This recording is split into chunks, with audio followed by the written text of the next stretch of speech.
দেখুন এই যে দুই পাহাড়ের মাঝখানে যাচ্ছি। চা বাগানের একসময় রাস্তা ছিল না, সেই রাস্তা চলার সুবিধার্থে বাগানের পাতা বহন করার জন্য দুটো ট্র্যাক্টর এবং যারা এখানে বসবাস করেন তাদের চলার সুবিধার্থে এইরকম রাস্তা করা হয়েছে, বিশেষ করে গাড়ি যাওয়ার সুবিধার্থে। কারণ নাহলে মাল পাহাড় কেটেই কিন্তু রাস্তা করতে হয় চা বাগান কর্তৃপক্ষ। আর এখন দুই পাহাড়ের মধ্যস্থলে আমরা রয়েছি। ভিডিওতে বুঝতে পারবেন না হয়তো কত নিচে আছি আমরা, অনেক উপরে।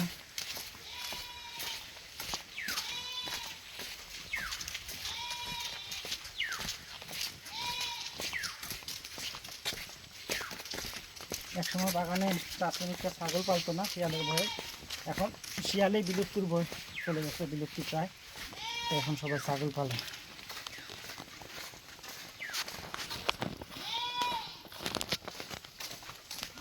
যখন এই জায়গা পাড়ি দিয়ে যাব তখন দৃশ্যটা খুবই সুন্দর। সাথে থাকুন, আশা করি সেই দৃশ্যটা আপনার ভালো লাগবে। পাহাড় পাড়ি দিয়ে আমরা এখন সময় চলে আসছি।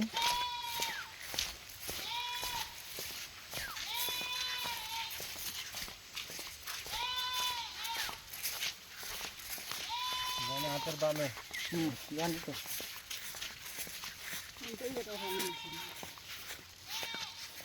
আর এই বাগানে আসলে সবচেয়ে ভালো লাগে যে প্রত্যেকটা সেকশনে মানে পানির টিউব কল রয়েছে এবং পানিটা অত্যন্ত ভালো।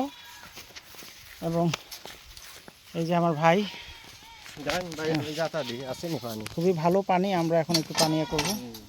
প্রত্যেকটা বাগানেই একটা ইয়ে রয়েছে, টিউব কল রয়েছে। এখন আসেন, লোকেশনটা দেখেন, সত্যি অসাধারণ।